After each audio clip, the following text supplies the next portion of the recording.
Assalamualaikum warahmatullahi wabarakatuh. Perkenalkan, nama saya Karyali Marsyana Ataris, perwakilan dari SMA Negeri 1 Trenggalek.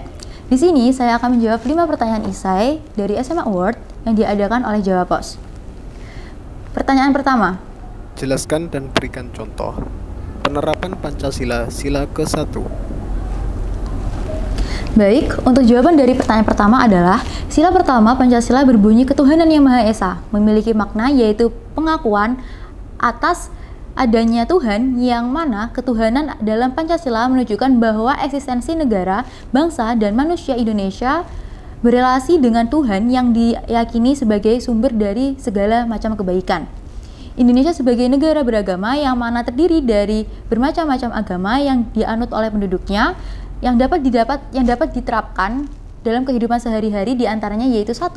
Meyakini adanya Tuhan yang Maha Esa, 2. Disiplin dan taat saat melaksanakan ibadah, 3. Menghormati agama orang lain, 4. Menunjukkan sikap toleran, 5. Selalu rukun dengan semua warga negara, baik itu berbeda agama maupun seagama, dan yang terakhir adalah tidak menjadikan perbedaan agama sebagai faktor penghalang untuk berteman. Pertanyaan kedua, bagaimana bentuk penerapan kebinekaan di lingkungan sekitar Anda? Baik, jawaban untuk pertanyaan kedua adalah kebinekaan yang dalam bahasa Inggris biasa disebut diversity memiliki arti beraneka ragam, bermacam-macam yang mengarah pada adanya perbedaan dalam masing-masing kehidupan. Masyarakat merupakan kelompok manusia atau individu yang secara bersama-sama tinggal di suatu tempat dan saling berhubungan. Penerapan kebinekaan di lingkungan sekitar dapat dilakukan dengan 1. Melaksanakan musyawarah untuk membuat keputusan, 2. Mengutamakan kepentingan kebersamaan di atas kepentingan pribadi atau golongan, 3. Menghormati agama atau kepercayaan yang berbeda, 4. Menciptakan perdamaian dan menjunjung tinggi persatuan. Pertanyaan ketiga, jelaskan makna yang terkandung dalam Sumpah Pemuda. baik, jawaban untuk pertanyaan ketiga adalah Sumpah Pemuda secara general berfungsi untuk membangkitkan kesadaran seluruh rakyat Indonesia sebagai bangsa yang satu. Di balik itu, Sumpah Pemuda memiliki beberapa makna, yaitu 1.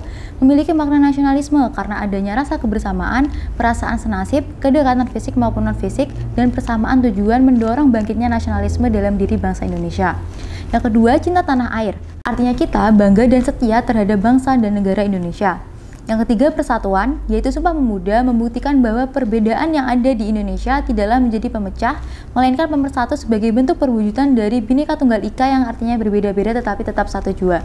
Dan yang terakhir, kebersamaan serta persaudaraan karena dengan adanya kesamaan senasib dapat menimbulkan dan mempererat rasa kebersamaan serta persaudaraan. Pertanyaan keempat, jelaskan makna yang terdapat dalam pembukaan Undang-Undang Dasar 1945 alinea ketiga. baik, jawaban untuk pertanyaan keempat adalah alinea ketiga pembukaan UUD Negara Republik Indonesia tahun 1945 berbunyi, atas berkat rahmat Allah yang Maha Kuasa dan dengan didorongkan oleh keinginan luhur supaya berkehidupan kebangsaan yang bebas, maka rakyat Indonesia menyatakan dengan ini kemerdekaannya.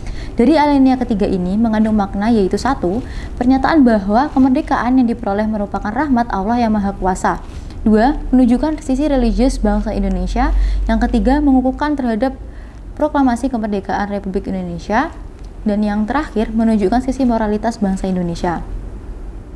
Pertanyaan terakhir, bagaimana pendapat saudara melihat realita yang dilakukan oleh pemuda saat ini seperti tawuran, geng motor, atau bentuk kenakalan lainnya?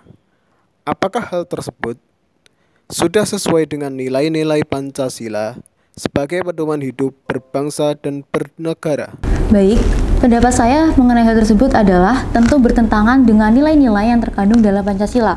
Tawuran dan geng motor merupakan contoh dari penyelewengan sila ketiga, yang mana dengan adanya tawuran atau geng motor akan menimbulkan konflik yang dapat memecah belah persatuan. Juga termasuk penyelewengan terhadap sila kedua karena tawuran atau geng motor merupakan suatu perbuatan yang tidak berasas kemanusiaan karena terdapat unsur kekerasan di dalamnya. Seharusnya kita sebagai pemuda harus melakukan kegiatan-kegiatan yang positif dan produktif baik untuk diri sendiri maupun untuk orang banyak. Sekian jawaban-jawaban saya kali ini. Apabila ada salah dan kurangnya saya mohon maaf. Wabillahi taufiq wal hidayah. Wassalamualaikum warahmatullahi wabarakatuh.